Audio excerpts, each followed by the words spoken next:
Okay, we're good. We're good. Yay! Awesome. We're learning new things today. So many new things. All right. All right. So my name's Annie Hunting. I am the owner and creator behind Sage Stone Malas. And this is my new segment, The Morning Tea, episode 3. I'm here with Waymatea Ellis, who is a dear friend of mine, and so many other things. She's a healer, she's a soulpreneur, she's a musician, and she's also been homeschooling her kids for many, many years. So I thought, what better person to have on and talk to us a little bit about the homeschooling process and, hopefully give us some encouragement and clarity and ideas for ways to manage this with our children now that they're at home. Thank you for having me. And by the way, I just want to say thank you for having the morning tea. Those of you who don't know, Annie's kind of a badass, and she is a total inspiration to moms who want to think outside the box. And her company, Sage Stone Malas, has been even to LA. She's known across the country. And now this initiative is really bringing moms together for tea. And I appreciate you doing that. Thank you. Oh, thank you. Speaking of which, what do you have in your cup? Okay. So I was thinking this morning, I want to just share something that we do in my dad's tradition. So I brought my mortar and pestle so that I could show you how to make some good tea for your, just as an immunity boost. Yes. So just a little bit of ginger. You can cut up, and I don't even take the peel off because I don't have time for that. And turmeric. Turmeric is orange and it will stain your best cup. So don't put that in your favorite cup. And then you just cut them up and put them in there and mash them up. Okay. And then when you're done, just scoop them into I have a little bit of lemon balm in a tea bag that I bought. And I just scoop them into my tea. And that is my morning tea every day, especially, in cold and flu season. So that's what I'm drinking. Awesome. Yeah. Think positive. What does your mug say? And great things will happen. Things will happen. I love it. Hopefully no turmeric gets stuck in my teeth while we're talking.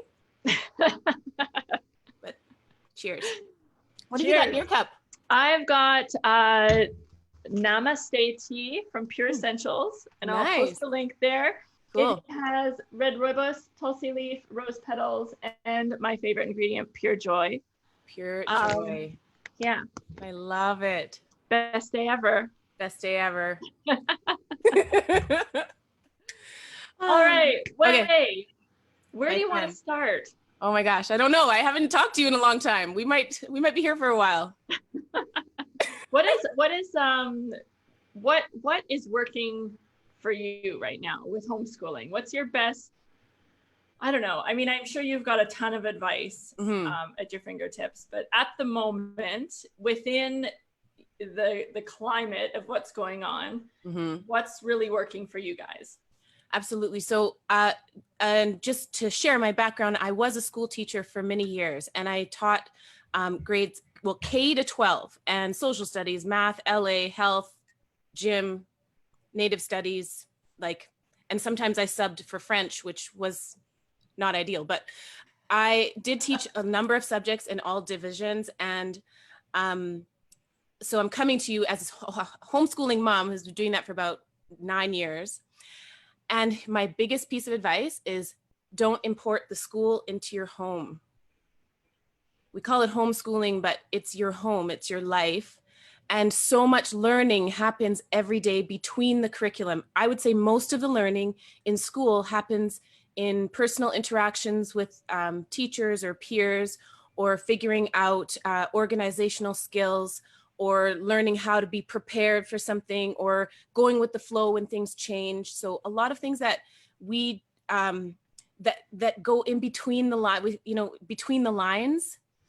That's what most in my perspective, I feel like most of the learning happens. And so, yes, I know that many people have to follow what their teachers are providing, and so much love to the teachers and all of the people that participate in giving you that material, because they are going through a lot as well.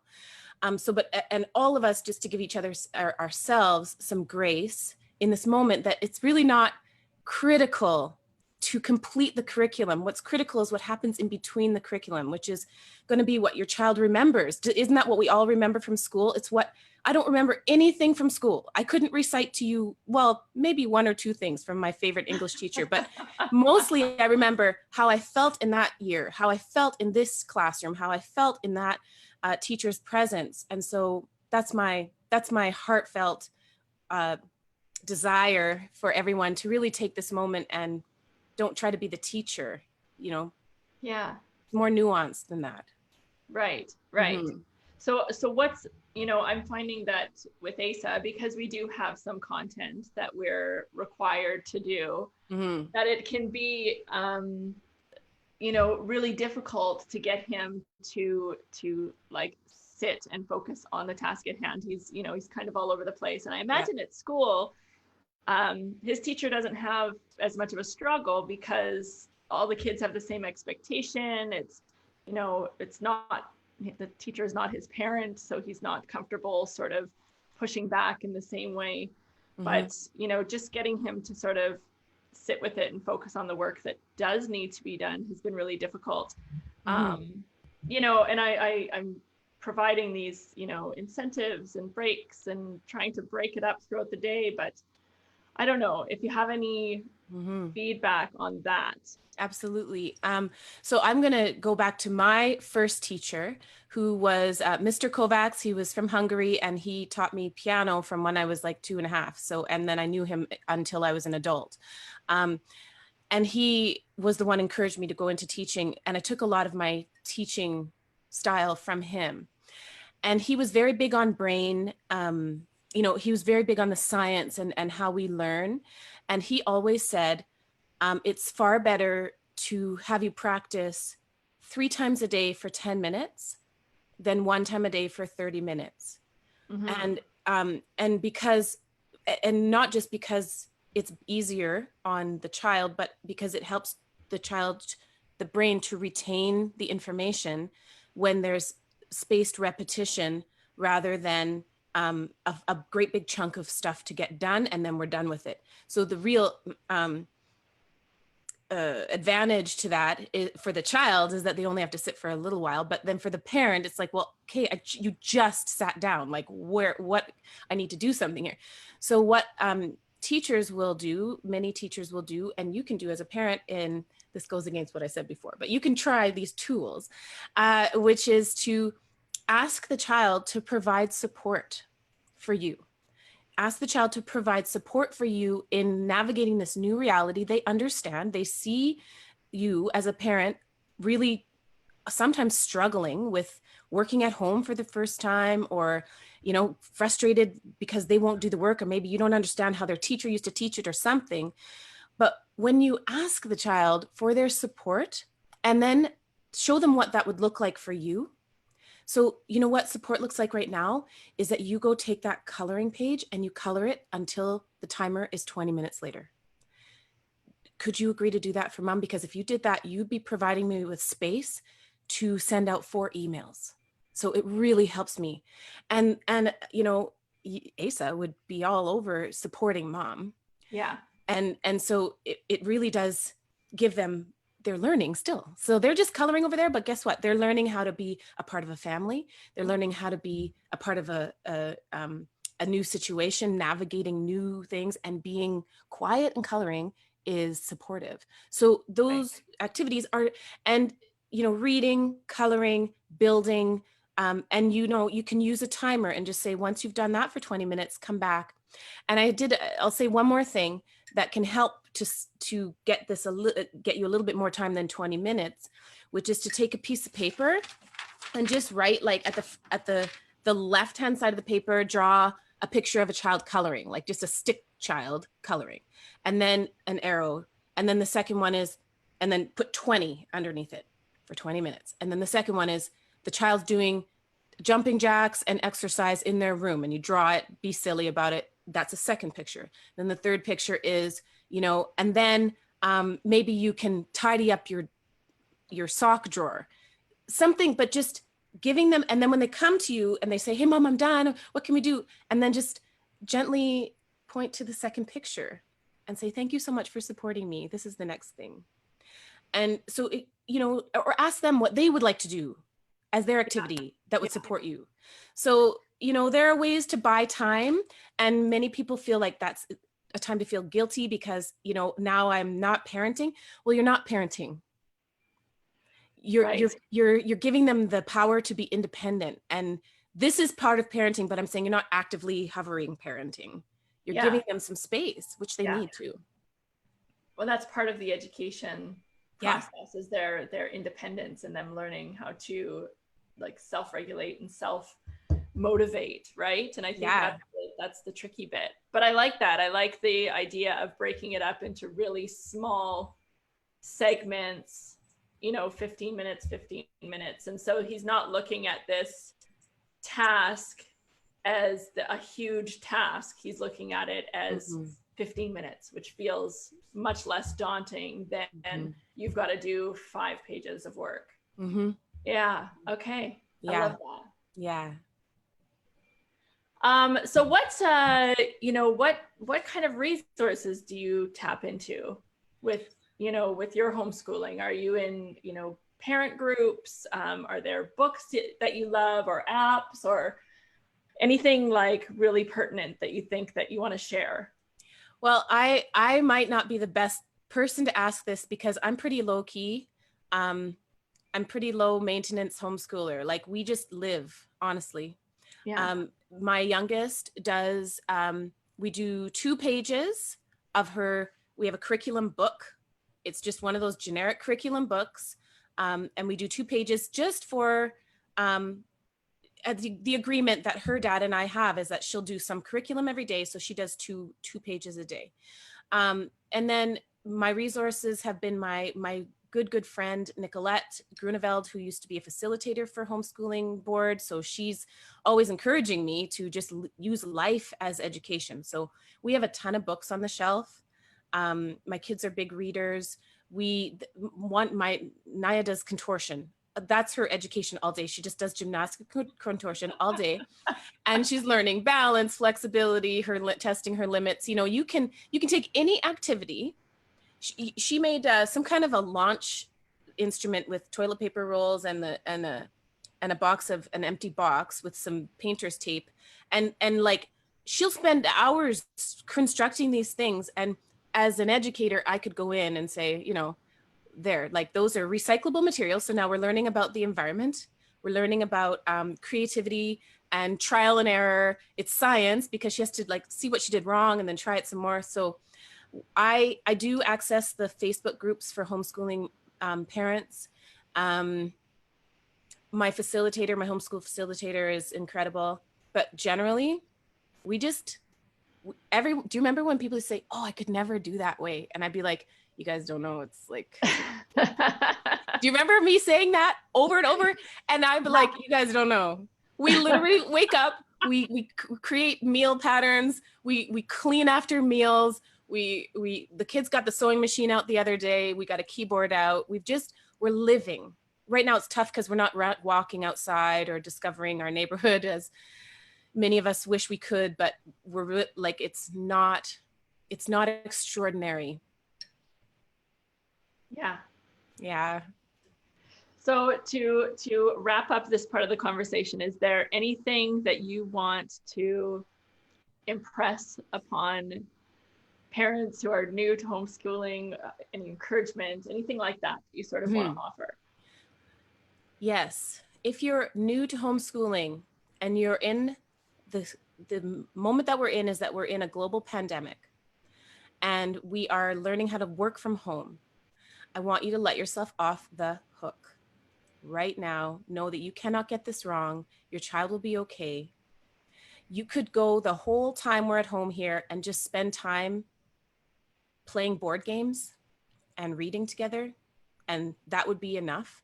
And I really, really mean it. And this is not to downplay what happens in the education system, because our education system needs us to know how hard they work for our children. And we appreciate the system and the teachers working within a system that in many ways is broken and being defunded and all those things.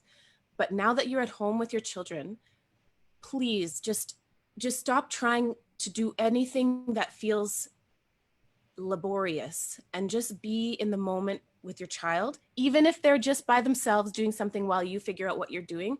Your job right now is to take good care of yourself, keep that stable self, so that you can, all of us can look back and think, well, that was the couple months that I really connected with my children. Yeah. That's all that I would say. And just as an unschooler, which is what I was, my 15-year-old went to grade 9 after unschooling for grade 1 to grade 8. And not that this is for everyone, but she got honors with no background in the curriculum in all subjects. And she was so happy there. And so there's nothing that they're not taking away from their future by being in this moment with them, with just letting yourself off the hook. That's what I would say. I love it. Mm-hmm. All right, so we're going to change tack a little bit because I really want Way to talk about the program that she's got going on called Joyful Being. Mm-hmm.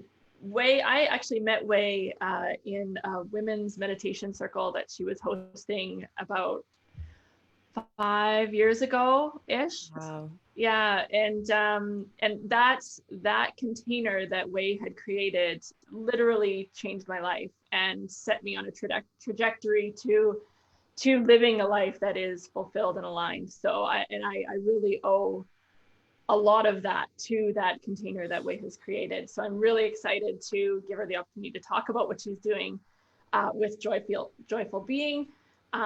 Way. I can't even believe it's been 5 years. It feels like, first of all, it feels like yesterday, and also that we've known each other for a lot longer. It's interesting. But yeah, we used to do in-person women's circles and in Leduc, and now I've moved that circle to online, and I'm offering it actually as a free offering to anyone who would like to participate in it. We've been doing it since October on Zoom, where we join together at 10 a.m. Mountain on Sunday mornings.